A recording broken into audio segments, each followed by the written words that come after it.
I would now like to welcome up Admiral Jamie Foggo up to the stage for our first keynote speaker. Admiral Foggo is currently the Dean for the Center of Maritime Strategy and the Navy League of the United States.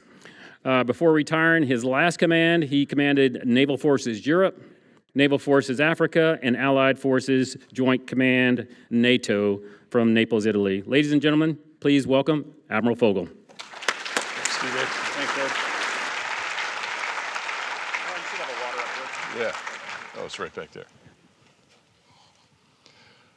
Admiral Walker, thank you for that gracious introduction, and I'm delighted to be here today at the Current Strategy Forum 2025. During my 40 years of active duty, I wish I could have spent more time at the Naval War College, which has always been the fountainhead of maritime strategy for the United States Navy. After retirement, I was offered the chance of a lifetime to become the Dean of the new Center for Maritime Strategy of the Navy League of the United States. The Navy League's been in existence since November of 1902. It was chartered by Teddy Roosevelt and J.P. Morgan, along with officers of the Naval Order, still alive today at the New York Yacht Club on 44th Street in Manhattan. But up until 2020, the Navy League had never really engaged a high-level think tank to bolster its ability to advocate for our maritime services and debate maritime strategy. That changed with the creation of the Center for Maritime Strategy. A little bit more on our charter.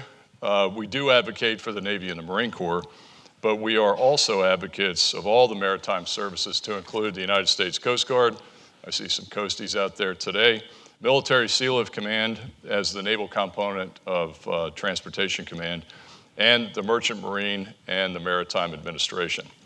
Likewise, we advocate for a strong maritime industrial base so we can continue to bend metal and produce those amazing naval platforms that defend our national interests and keep open the sea lines of communication around the globe. Finally, to do all this, you need a brand, represented by our weekly newsletter, our Maritime Nation podcast, and our online journal called The Mock, which is a takeoff on the Navy's Maritime Operations Center. These are all available to you for free at that address, www.centerformaritimestrategy.org. You can log on and download all of our products. Now, my mission here today is to talk about maritime strategy, and I have only one slide, as you can see on the screen. These are some of the great books on strategy, and I commend them all to you, and I'll briefly touch on each one as I go through my presentation. First off, I couldn't resist including Sir Lawrence Freedman, Strategy, a History, because years ago he was so gracious in giving me advice on the rewrite of the Navy's maritime strategy in 2015. If you haven't read it, Sir Lawrence's book is actually very informative and entertaining. For example, who would have thought that ant colonies have a strategy, i.e. worker ants that build the hills and feed the queen and soldier ants that defend their turf. Likewise, I never thought about it until I read his book, but Moses had a strategy against the Pharaoh. And as you know, Moses won. Sir Lawrence doesn't subscribe to just one formula like the Pentagon where I grew up, and I always heard in execution of the Joint Operational Planning and Evaluation System that strategies were composed of ends, ways, and means, period. Rather, Sir Lawrence entertains the premise of Helmut von Moltke that no plan survives first contact with the enemy, so periodically we have to surface, assess the campaign, and if necessary, make small or significant adjustments. In fact, he opens the book with a quote from the boxer Mike Tyson.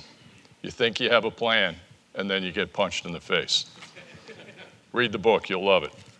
Let me also touch on Returning from Ebb Tide, and I was delighted to see it on the War College's first slide. That's our first book, a long-form publication from the Center for Maritime Strategy. It's intended to be a clarion call to industry to meet or exceed President Trump's challenge to reestablish our maritime industrial base and build 250 merchant ships and 40 icebreakers in the coming decades. The book tells the sad story of the atrophy of our commercial maritime industry and what we need to do to bring it back. It's published by Marine Corps University Press, and you can download it for free on either their website or our website. Now, a few weeks ago, I received a phone call from my friend and classmate, Acting Dean Mike Sherlock, who asked me to come here and speak about strategy today at the Current Strategy Forum. I was both honored and humbled to take the podium this morning in the house that Mahan built.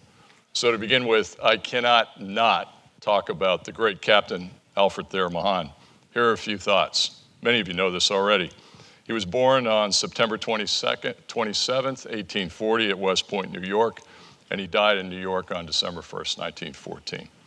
Mahan was the son of a professor at the United States Military Academy, but he wisely went to the United States Naval Academy in 1859 and went on to serve for 40 years. He fought in the Civil War, and in 1884 he was invited by Stephen Luce, the president of the newly established Naval War College in Newport, Rhode Island, to lecture on naval history and tactics, and eventually he became the president when Luce left in 1886 and held the post until 1889. Now, I find it ironic that Mahan was appointed by Commodore Stephen B. Luce, the author of the book Seamanship, which became part of the curriculum at the United States Naval Academy. I have a first edition of Seamanship on my bookshelf at home, copyrighted 1866. It was the Bible for midshipmen and naval officers on how to rig, sail, maneuver, and fight our ships. Frankly, if you do a quick look at the historical record, it reveals that Mahan collided or elided with other ships at least 4 times on board USS Pocahontas, USS Wasp, USS Wachusett, and USS Chicago, while they were under his supervision or command. Thankfully, the Navy of that era did not embrace a zero-defect mentality that would have ended Mahan's career, and what a mistake that would have been. So he was a great strategist, but not necessarily a great ship driver. Moving on, when I was at the Naval Academy with my classmate, Dean Sherlock, I bought a copy of the 12th edition of The Influence of Sea Power Upon History by Alfred Thayer Mahan. I hate to tell you this, that was 48 years ago. Makes me feel old. And as I reminisce about my thoughts on Mahan the first time I read the book, to be frank, I really didn't know what he was talking about. But everybody in the history department said, Mahan is the father of American sea power. So why would any midshipman ever doubt that? The bottom line is Mahan lacked clarity, and Influence is a tough read for any budding strategist. So it really takes an interlocutor to provide clarity to Mahan's contradictory and sometimes long-winded text. And that's why you came to the Naval War College. For me, that interlocutor arrived late in my career in the form of Dr. Nicholas Lambert. Many of you know him, an Oxford PhD who later taught the Naval Academy from 2016 to 18. I got to know Dr. Lambert after the Naval Institute asked me to review his book, The Warlords and the Gallipoli Campaign. It's also up on the screen. I'm fascinated by this period of history. I had 2 grandfathers in World War I, and not many know that Great Britain was pressured to embark on its campaign in the Dardanelles, culminating in an amphibious landing in Gallipoli, over the rising cost of wheat. How history repeats itself. Remember that with the embargo in the Black Sea of Ukraine. In January 1915, Grand Duke Nicholas Nikolaevich, the head of the Russian army, sent an infamous Russian telegram to Lord Kitchener requesting a naval or military demonstration against Turkey to relieve pressure on the Russian troops in the Caucasus. This led to the disaster of the Gallipoli campaign, both on land and at sea. Now, when I wrote the review and it was published, Dr. Lambert called me and he said he appreciated what I had to say about his book, and even more so, it would appear, Foggo, that you actually read my book. And I, in fact, did before I wrote the review. I guess that sometimes doesn't happen. And he asked me to read and provide feedback on a study he had undertaken for the Office of Net Assessment, Andy Marshall's old office in the Pentagon in 2021, entitled The Master of Sea Power, Captain Alfred Thayer Mahan. So I enthusiastically agreed, and this was the point in my life when I received true clarity on Mahan's writings in The Influence of Sea Power on History. Now, more recently, Dr. Lambert adapted this study into his award-winning book, The Neptune Factor, also up on the screen, which I heartily commend to all of you. And I would ask, show of hands, how many have read The Neptune Factor? Not many. Great book. Now, I'm going to tell you a little bit about what I learned about Mahan from Dr. Lambert's explanations. Early in the book, he reminds us that Mahan is often misunderstood. He quotes Jeffrey Till, who has stood at this podium before, in saying that Mahan suffers from having written more than people are prepared to read. Throughout the evolution of Mahan's thinking, there appear to be contradictions, but moreover, the more he learned and the more he studied, his thinking evolved and became very mature. Mahan asserted that sea power is not only important in time of war, but in time of peace. And Samuel Huntington never got that. A nation's prosperity is based on the trifecta of commerce, wealth, and power. I love that. It would appear then that Mahan was as much or more of a political economist than he was a naval strategist. He believed sea power was more commercial than military, and it plays out throughout his writings. It follows then that to protect the source of our wealth, the nation must have a strong navy. And I love that, and I know you love that too. Mahan asserted that both, and this is all from Lambert, Mahan asserted that both travel and traffic by water have been easier and cheaper than by land.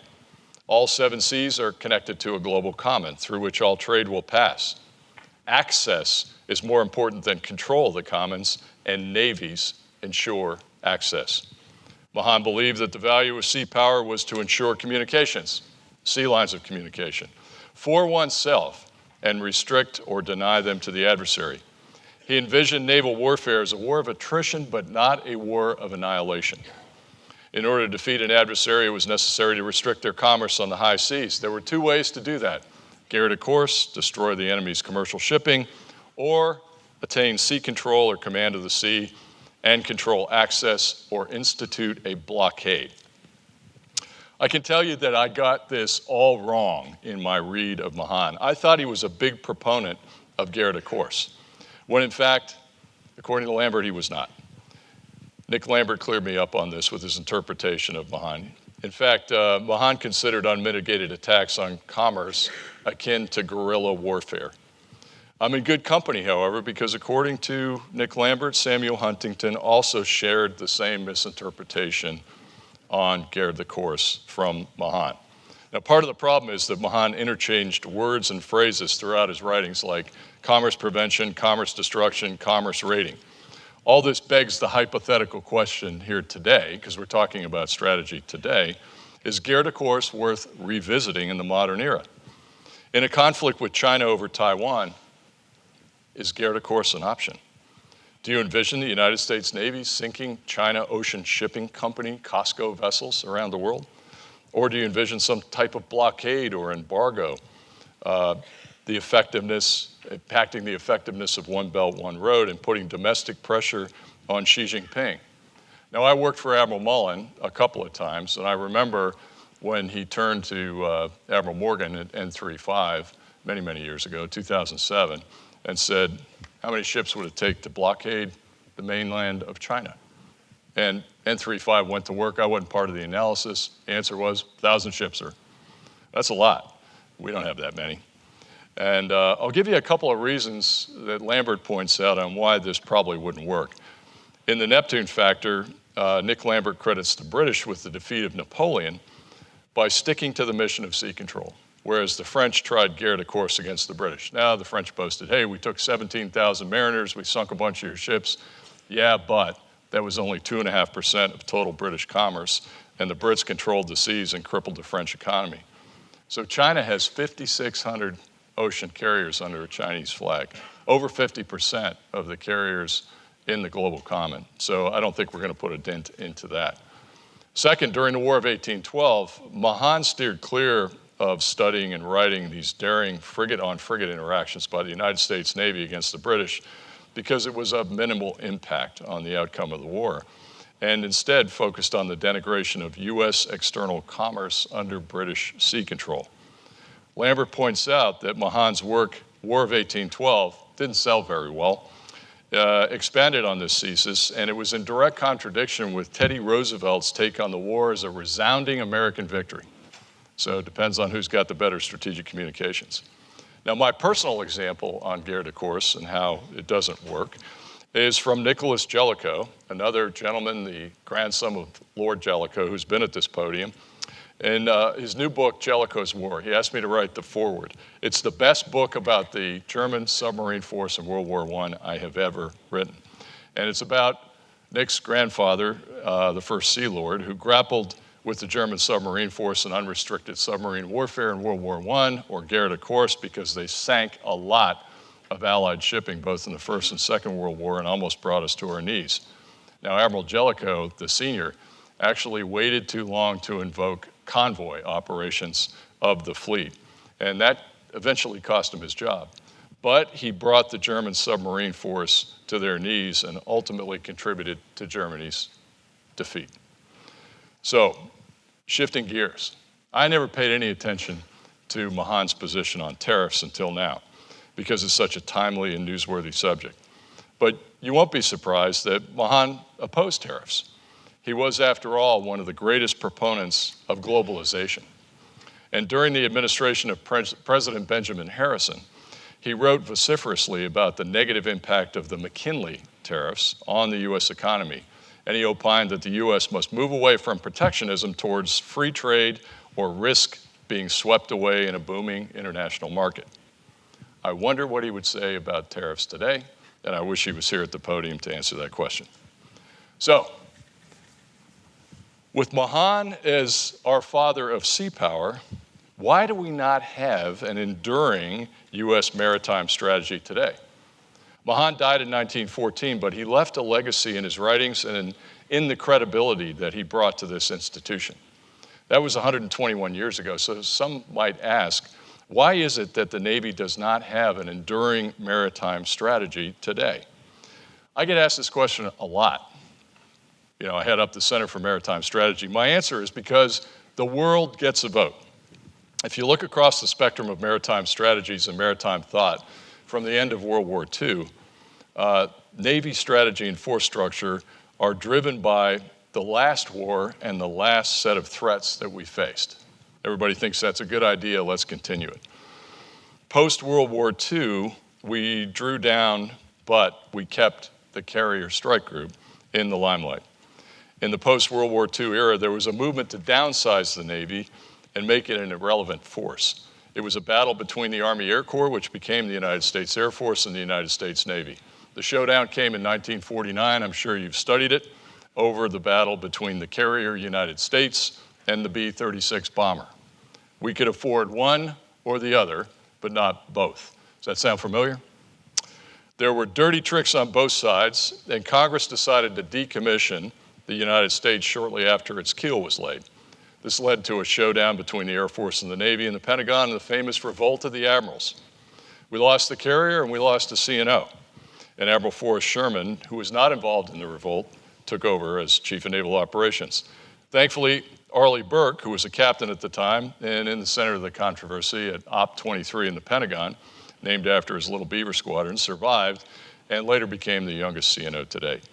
We ultimately kept the carrier as the crown jewel of the fleet. As we moved into the Cold War in Vietnam, intelligent men like Admiral Elmo Zumwalt, who I met as a plebe at the Naval Academy, and his trusted agent, Captain Stansfield Turner, wrestled with issues of a post-Vietnam War drawdown and the end of the draft. Zumwalt's Project 60, well known, I'm sure you've read it, although not a strategy, prioritized scarce resources to keep the Navy afloat. It reduced the size of the fleet and retired older platforms in place of new ones. It achieved balance through a high-low mix of platforms, and it maintained a high-quality force of sailors when the draft went away. Later in the 1980s, Secretary of the Navy, the youngest Secretary of the Navy in history, John Lehman, took us back to being a blue water Navy with 600 ships. I'm not going to say this was easy, but back then there were just two big blocks, bipolarity, the US and Soviet Union, the Warsaw Pact, and NATO. And arguably, the maritime strategy of 1986 was a cost-imposing strategy that contributed to the demise of the Soviet Union. They just couldn't keep up with us. And the breakup of the Soviet Union did not lead to a lasting peace, as Francis Fukuyama said in his seminal essay, The End of History. Rather, it created more of a chaotic world of multipolarity and multi-axis threats. So what comes next? Another book on the list. Let's Examine Strategy Shelved by Dr. Steve Wills, who works with me at the Center for Maritime Strategy. Here's what one reviewer said about Steve's book. Thomas Droll Young of the Naval Postgraduate School said, "In Strategy Shelved, Steve Wills provides a critical examination of the Navy staff's organization and op-nav, leadership and thinking processes from the period of development of the maritime strategy in 1986 through the early 1990s. Wills examines how naval leaders in the 1980s were able to create a staff culture that fostered a bottom-up process of creative thinking, but was effectively disassembled by the Goldwater-Nichols Reorganization Act of 1986, leading to a mentality of chasing the palm by thinking critically. So budget-driven strategies and not vice versa. With the Cold War winding down and the first Bush administration and Mikhail Gorbachev walking away from superpower conflict, CNO Frank Kelso testified at the SASC in June 1990 that, quote, "A military strategy needs a specific enemy, and the issues before us today are more about naval policy than strategy." So again, the world gets a vote. Soviet Union went away. Don't think we need a maritime strategy. Furthermore, Kelso acknowledged in his confirmation hearing that the maritime strategy of 1986 was, quote, "on the shelf," unquote, hence the title of the book, and that the 600-ship Navy concept should be replaced by a more flexible objective.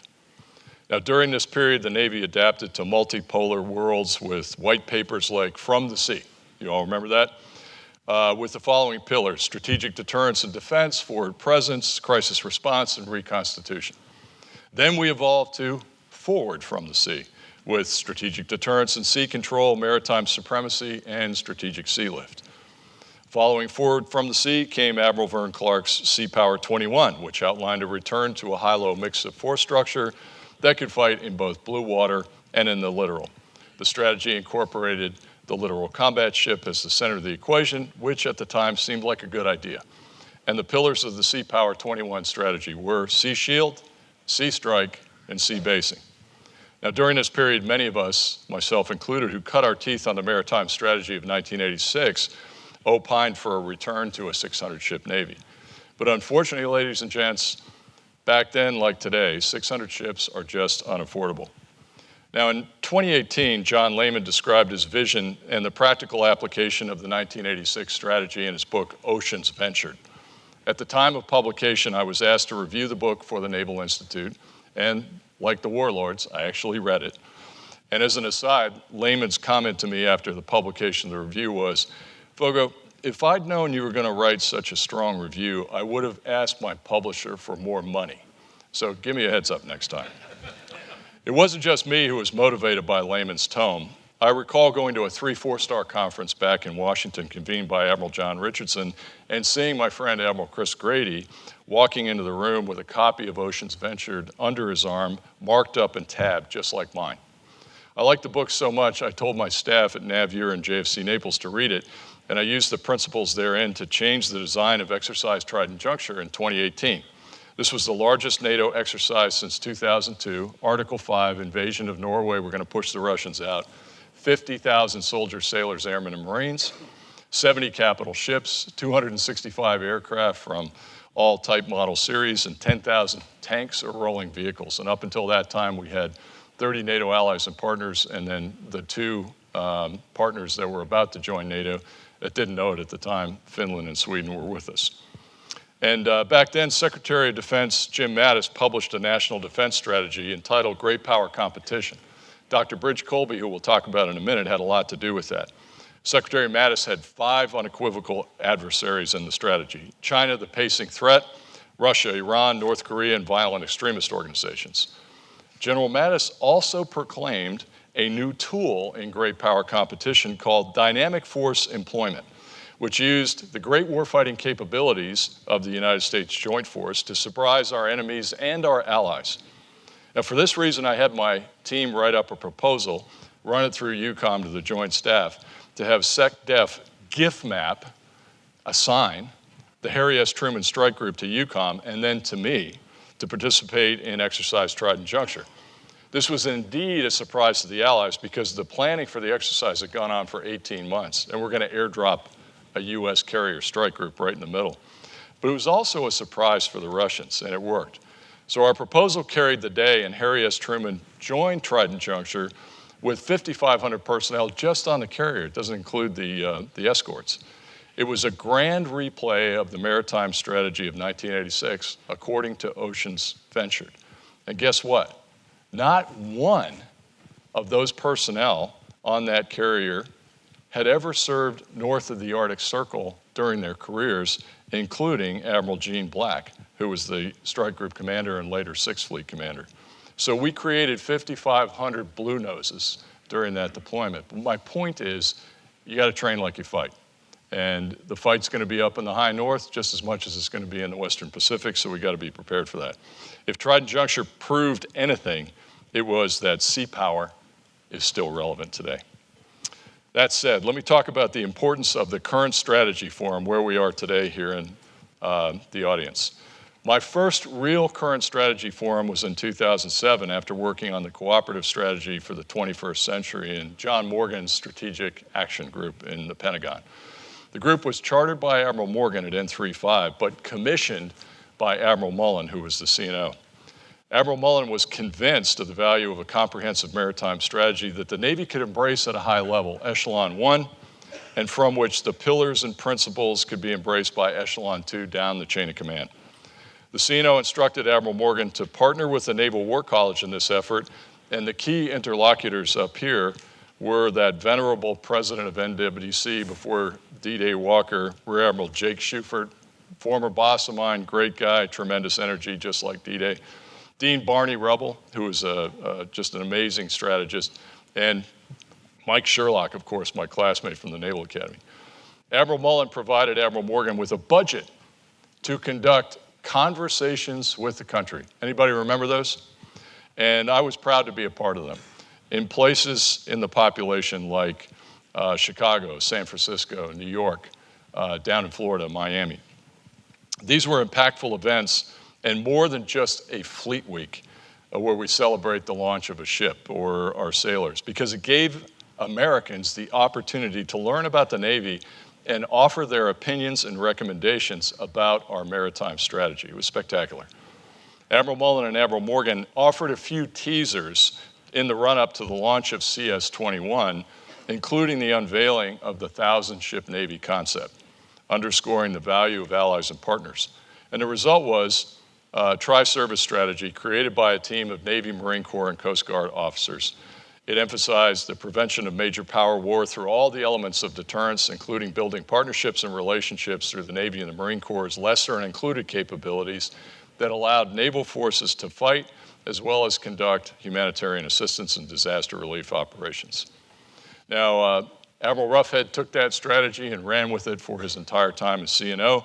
And then we had the arrival of a new CNO, Admiral John Greenert, who called for a revision to CS-21, something he thought would be called CS-21R. The R was never really defined on purpose.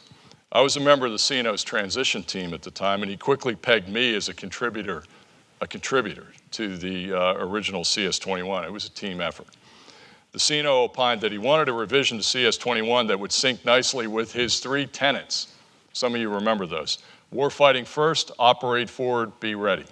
Those were great. Everybody could remember. 6 words, 3 tenets. And after a short time at N81, Admiral Greenert moved me down the hall to be N35B, and one of my tasks was to facilitate CS-21R along with my civilian counterpart, Bruce Stubbs, passionate about strategy. It ultimately became another tri-service strategy, called out our adversaries by name, including China for the first time. It planted the seed for renaming the combatant command PACOM to Indo-PACOM. And we always referred to that region as the Asia-Pacific. And that was anathema to Admiral Greenert. Asia-Pacific is, an apples to oranges comparison. One's a continent, the other's an ocean. Why not the Indo-Pacific, apples to apples, ocean to ocean? That's what we do. We sail around in a Navy. And PACOM should always be a naval officer, by the way. So now the newest Navy strategy is entitled Advantage at Sea.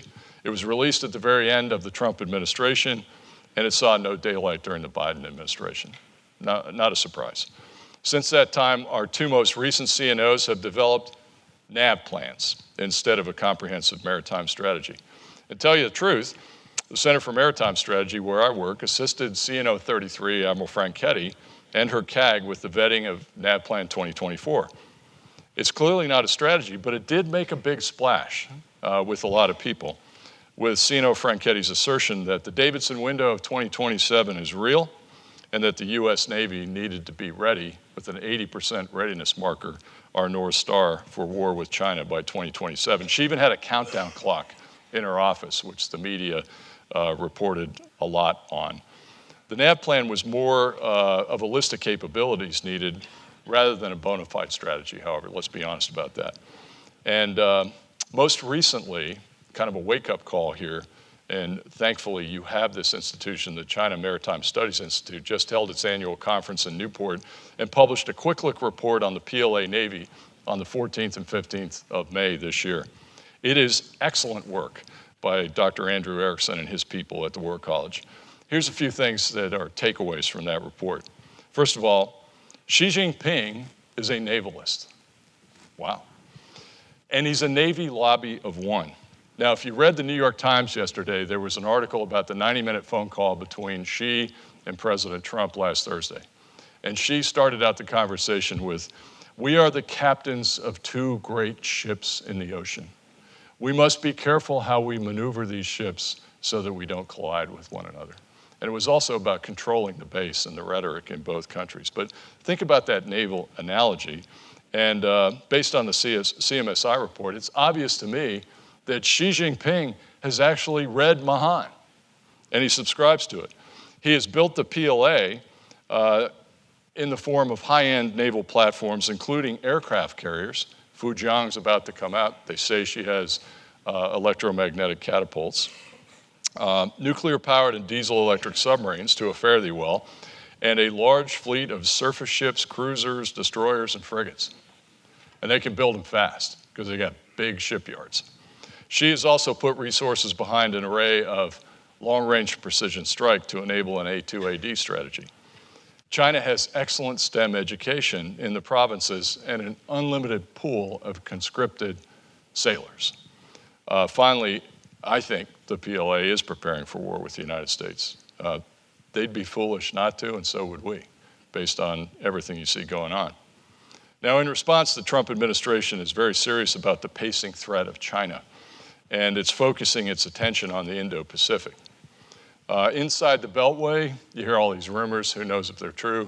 We're going to have a national security strategy by early fall, and there'll be a national defense strategy that follows after that. This is where the book, The Strategy of Denial, comes into the discussion. Dr. Elbridge Colby, I have the utmost respect for him.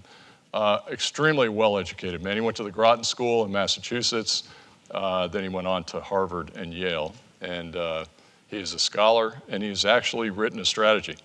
Came over to see me in 2022 at the Center for Maritime Strategy. It was kind of a cold winter day before Christmas. Gave me a copy of his book and signed it, and I read it then, and I reread it in the last couple of months. Here's a quote from his recent confirmation hearing on the Hill as the Undersecretary of Defense for Policy. "We stand on the possible precipice of war, World War III, and we need a fundamental change before we ram right into the iceberg." Another naval analogy, I love it.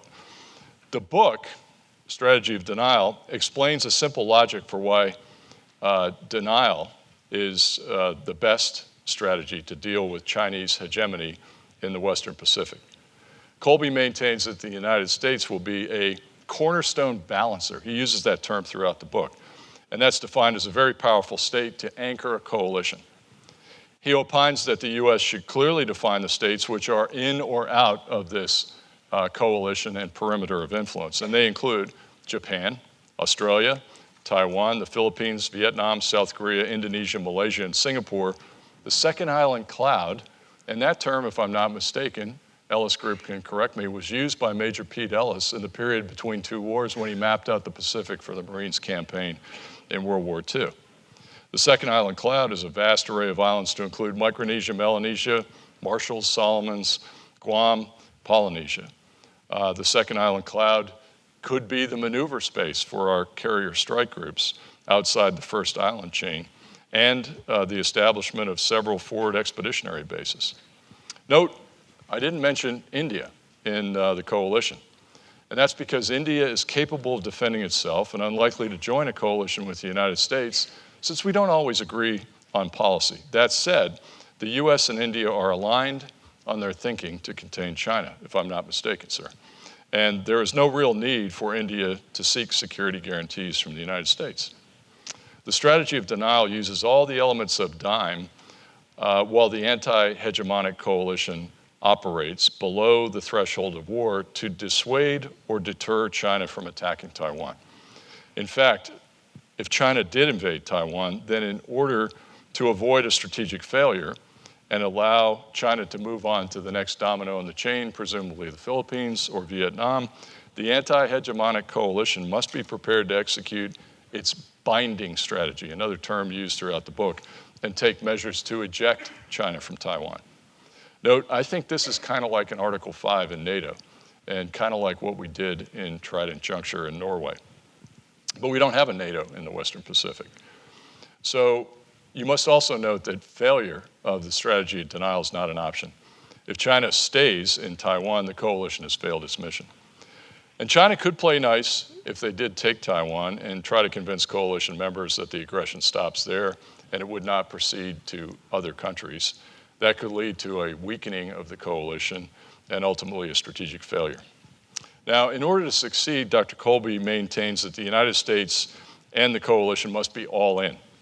The establishment of China as the focus of America's primary effort should not come as a surprise to anyone.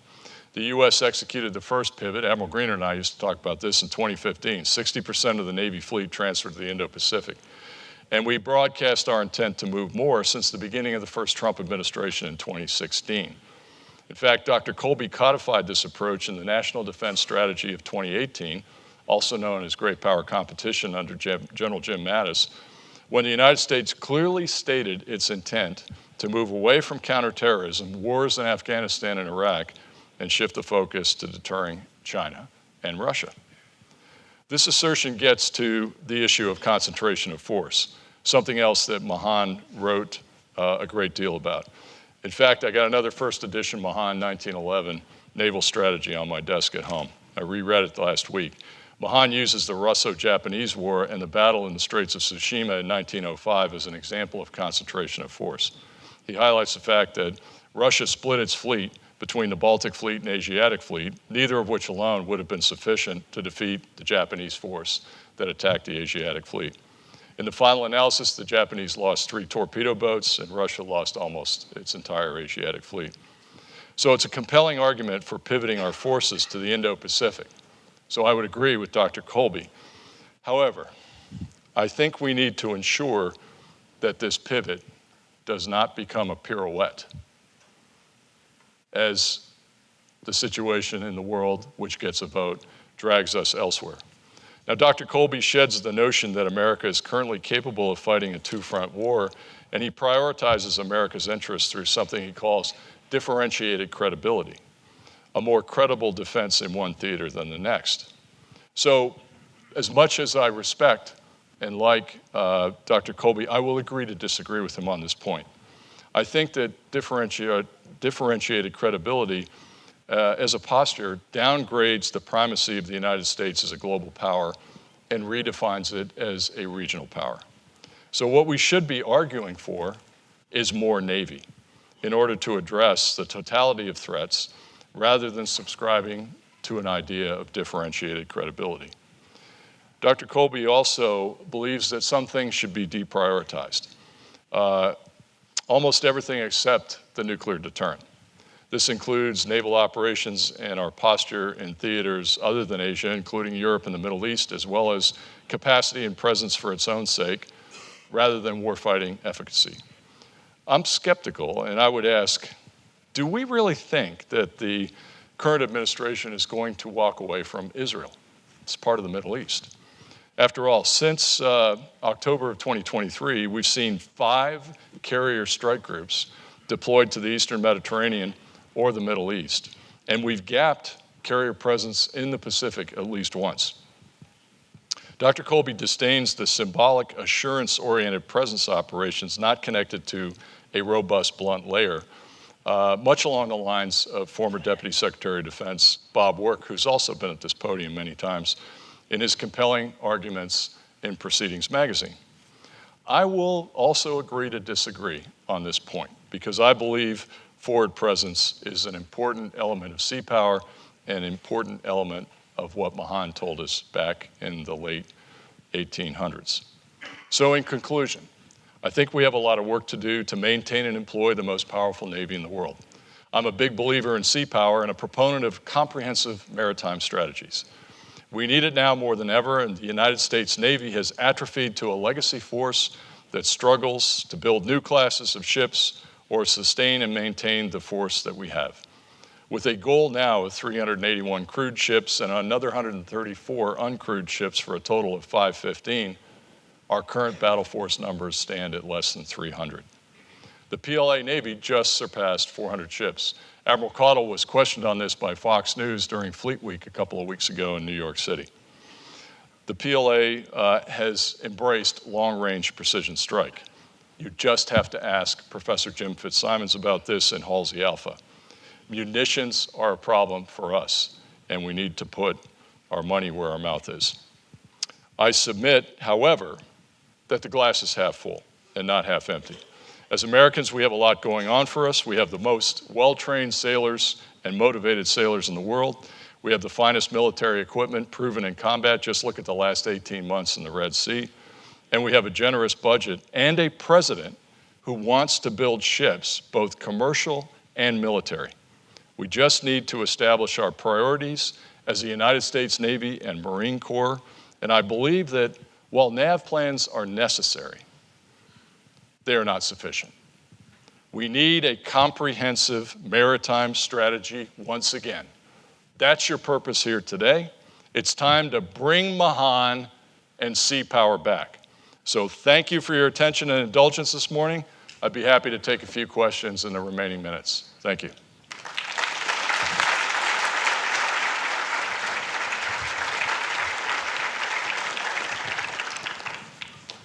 So lots of wake-up calls out there, and it just gets back, all these questions get back to the purpose of this strategy forum is we've got to have a comprehensive maritime strategy to, one, have the conversation amongst educated naval officers and engineers like those who are here at the college, facilitated by the college, but also with the American people who are going to be paying for this as taxpayers.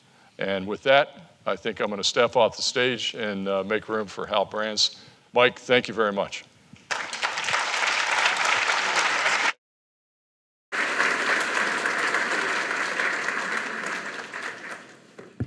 Yeah, Admiral Foggo, thank you. That was terrific. You know, Current Strategy Forum, we always bill it as a capstone event for the students, you know, to kind of complete their 10-month educational experience here. And I really, you know, when I was a student, you know, as I graduated, as I was weeks, you know, days before graduation, I spent a lot of time thinking about what did this 10 months mean to me. So I hope what you heard from Admiral Foggo helps you better understand what your experience has been.